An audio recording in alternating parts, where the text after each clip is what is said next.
Hola, muy buenas, soy Marrera, ¿cómo estáis? Espero que estéis muy bien. Gracias a todas y a todos por los comentarios que me vais dejando, por vuestras preguntas. Y hoy justamente os ofrezco un vídeo fruto de una de esas preguntas, de las cuales pues agradezco muchísimo que me hagáis. ¿Cómo envejece un o una PN? Y os advierto que el vídeo puede ser duro. Empecemos desde el principio. Como todos sabéis, un PN cuando es pequeño crece rodeado de personas, de una familia, crece rodeado de compañeros de escuela, pero esas personas, sobre todo la familia más cercana, se van a ir dando cuenta poco a poco de que algo no va bien, de ese niño o niña, de que hay cierta inoperancia emocional, una falta pues, de empatía muy marcada, un egocentrismo, un individualismo cada vez mayor, una exigencia atroz y un maltrato cada vez más pronunciado en relación a las figuras educativas más nutritivas. Porque esos niños siempre quieren más y más y nunca van a tener bastante. Nada es suficiente para ellos. Y tú como padre o como madre se lo tienes que dar todo, porque van creciendo con un halo de que todo se les debe por el mero hecho de ser ellos. Se sienten con el derecho de obligar a sus padres, por ejemplo, a que los mantengan hasta los 30 o 40 años. Se toman el derecho de exigir todo aquello de lo que no se pueden hacer cargo o responsables. Y es cierto que la mayoría de niños o niñas PN han nacido en el seno de una familia disfuncional en relación a la distorsión de uno, al menos de uno de los dos progenitores o de ambos. Pero no siempre es así. La distorsión empieza a manifestarse en la infancia cuando hacemos referencia a un PN integrado. Y en la primera etapa de la juventud, más temprana, cuando hacemos referencia a un PN. Y algo que sucede con frecuencia en una familia con un infante con tendencia a la psicopatía es que el entorno más inmediato, más cercano, se da cuenta de que algo no va bien. Pero el entorno más alejado, pues no suele hacer este movimiento, esta toma de conciencia. Y esto que parece una tontería, pues gesta uno de los principales problemas más atroces que se pueda dar en una familia con estas características, porque ese hijo o hija, cuando vaya creciendo, va a ir buscando aliados en los miembros de las familias más alejadas, lo que puede provocar, en el peor de los casos, y suele pasar, discusiones e incluso rupturas familiares, porque van a triangular, van a mentir, van a confundir, y también porque, como ya sabéis, la imagen exterior que ofrecen no es la misma que se ve en el seno de la propia familia. Oye, Omar, ¿puede ser que ese niño o niña adolescente que va creciendo con más rasgos, ¿no?, cada vez más marcados de PN, crezca así por tener unos padres tóxicos o disfuncionales? Oye, pues me alegra que me hagas esa pregunta. Como dije antes, no tiene por qué, pero en muchos casos hay una relación directa con las heridas narcisistas de infancia, con las heridas de amor propio. Por lo tanto, en muchos casos, también es responsabilidad de la educación, del modelo, del tipo de amor de esos padres. Los profesionales que trabajamos o que hemos trabajado con infancia y adolescencia en riesgo, tenemos siempre en mente como una premisa muy implícita, bueno, no todos, pero hablo desde mi experiencia, es como un mantra que nos ronda por la cabeza, como un introyecto que surge a raíz de la propia experiencia profesional y que se convierte en un movimiento pues casi intuitivo que muchas veces puede nublar la buena praxis profesional, porque ya vas condicionado. La creencia, el introyecto es: niños con problemas emocionales, padres con dificultades o emocionales o familiares o económicas o sociales o de salud o de relación, y la lista continúa. Y tiene sentido que las dificultades que veo arriba me afecten a mí como niño, como hijo, por muy resiliente que yo pueda ser, por mucho amor que uno de los dos progenitores me pueda dar o me haya dado, para compensar las carencias que vivo. Muchas veces, con que uno de los dos progenitores pueda ofrecer ese amor incondicional tan preciado y tan valioso, ya es suficiente para que ese infante pueda activar herramientas internas de resiliencia. Sin embargo, a veces no es suficiente, o ese infante no recibe amor por ningún lado, y es ahí cuando desarrollan ciertos tipos de patologías. Pueden ser biológicas, otros desarrollan psicopatologías o tendencia, por ejemplo, a la dependencia emocional, o problemas relacionados con la ansiedad, tendencia a entrar en estados distímicos, depresivos, y eso también tiene que ver, pero esta es mi opinión, con la propia carga genética de la persona y de qué genes son más propensos a activarse en casos de tensión y estrés emocional ambiental, cuando el contexto familiar se vuelve insostenible, por ejemplo. Pero a veces sucede que un niño crece en un ambiente maravilloso y crece mostrando rasgos claramente psicopáticos. ¿Ok? Pero ya me estoy yendo del tema, entonces si queréis que profundice sobre esa temática, dejad un comentario en el vídeo y os ofreceré un vídeo de lo que yo opino. Y volvemos al envejecimiento del PN. El niño cuando es pequeño es un cazador con exceso de oferta porque encuentra presas por doquier. El abuelo, la abuela, los padres, los tíos, los niños de la escuela, sus hermanos, y poco a poco ese niño o niña pues va creciendo y el número de víctimas irá también creciendo como él.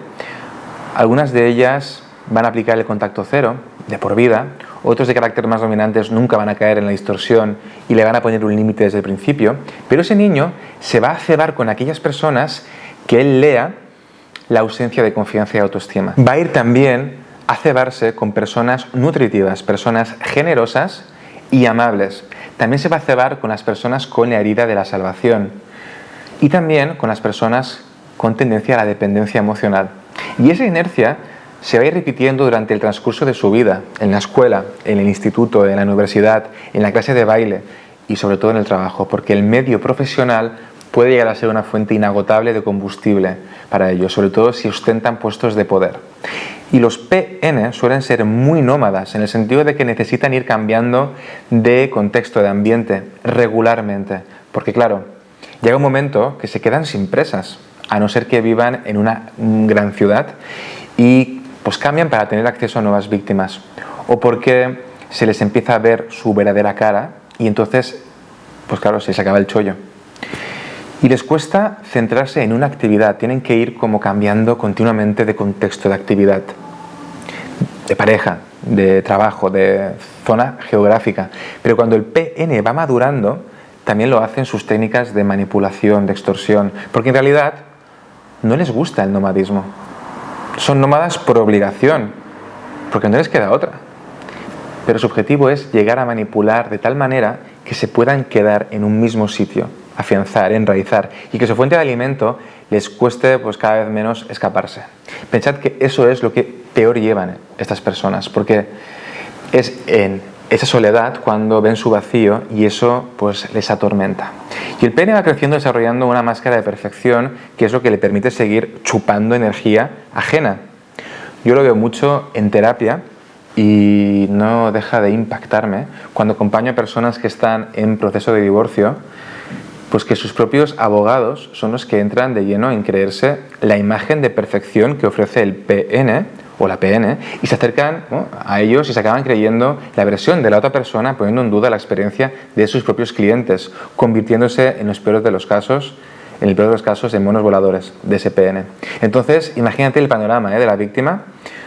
Tú recibes machaque invisible, tomas la valentía y el coraje de donde puedes para separarte de la fuente de distorsión, acudes a un profesional para que te guíe en ese proceso, para sentirte en seguridad, protegido, para sentirte comprendido y de repente te ves en la obligación de lidiar con un mono volador que lo que va a hacer es aumentar tu disonancia cognitiva, tu falta de confianza, activando de lleno tu vínculo traumático.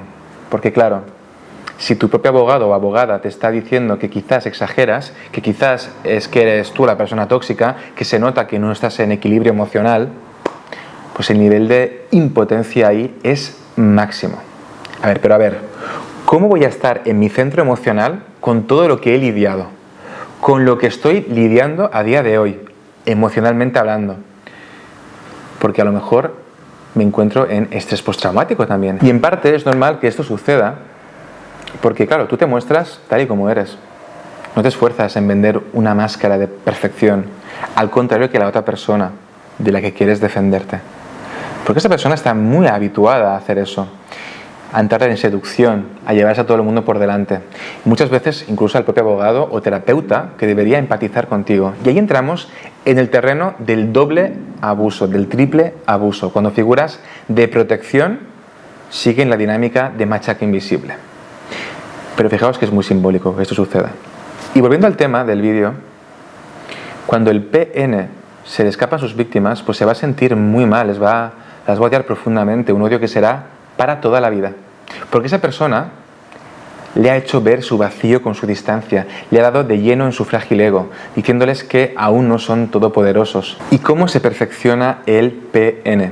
Pues cuando se les escapa su fuente de alimento, entra en una especie de modo espía desde un manto ficticio de amor, de madurez emocional, es decir, que van a ir a buscar información primero de la propia fuente de alimento y luego de aquellas personas más cercanas para investigar qué es lo que ha pasado, qué es lo que ha fallado, con la excusa de que es para mejorar como personas, Pero en realidad lo que quieren es tener información para no volver a cometer los mismos errores y que la próxima fuente de alimento no se escape, o al menos no se le escape por eso. Es así como van creciendo, aprendiendo de sus errores. Por eso es tan importante trabajar la inteligencia emocional, porque delante de alguien que sabe poner límites y se quiere mucho, desde un respeto profundo y absoluto, un PN no puede hacer nada. De hecho, evitan a personas así porque odian fracasar en su cacería. Pero al igual que el PN se va perfeccionando, las víctimas de su alrededor también lo van haciendo y va viendo cada vez más las verdaderas máscaras de la persona que tienen delante. Y más envejece él o la PN, menos presas va a poder cazar, porque la madurez y la experiencia es un freno para ellos. Les va a costar mucho, pues cada vez más, manipular a personas de su edad, porque son personas curtidas emocionalmente y tendrán que ir a buscar siempre presas cada vez más jóvenes, es decir, más inocentes, con menos experiencia, más manipulables. Y claro, el PN no es inmortal, también es víctima del paso del tiempo. Entonces, es muy común que el PN se centre en aparentar un cuerpo joven, en cuidar mucho su aspecto físico, no porque sean personas que trabajen su autocuidado, su mundo interior, su amor propio, y sean conscientes de la importancia de cuidarse, sino por pura necesidad, por pura supervivencia, porque es lo que le va a permitir el acceso a llegar a rangos de edades cada vez menores. Pero llega un momento en que eso no les va a funcionar, a no ser que se hayan consolidado en un puesto de poder. Y es ahí cuando empieza el declive del psicópata narcisista. Los PNs envejecen muy, pero que muy mal. Se vuelven cada vez más cenizos y su ira interior es tan insostenible, claro, porque no puede ser canalizada con sus víctimas, que empieza un proceso de autoconsumo, es decir, que va a ser su propio odio el que lo va a consumir por dentro. Toda esa imagen de perfección va desapareciendo porque ya no la pueden mantener, ya nadie se la cree, ya no consiguen fuentes de alimento y empieza ese proceso de tormento interior, de rechazo interior, de hastío profundo por ellos mismos y por la vida en general.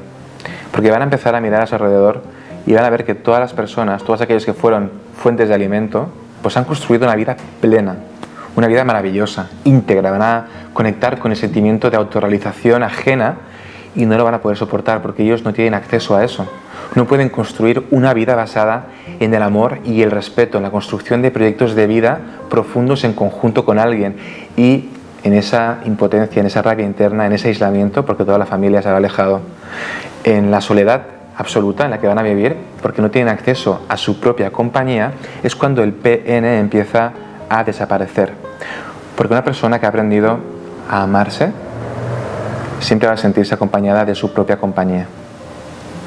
Entonces, ¿qué víctimas les quedan cuando envejecen? Pues suelen ser sus cuidadores, ya sean en centros residenciales o en su casa. Es en ellos donde van a vomitar toda su frustración y rabia. Es en ellos donde van a ejercer sus últimos intentos de dominancia para poder existir y para poder evitar el contacto con su vacío interior. ¿Ok? Bueno, pues hasta aquí el vídeo de hoy. Espero que os haya sido de utilidad. Si así lo ha sido, darle a me gusta, compártelo con aquellas personas a las que quieras muchísimo. Te animo a que te suscribas a mi canal si aún no lo has hecho y sobre todo a la campanita para que no te pierdas ninguno de mis futuros vídeos. Hasta la semana que viene.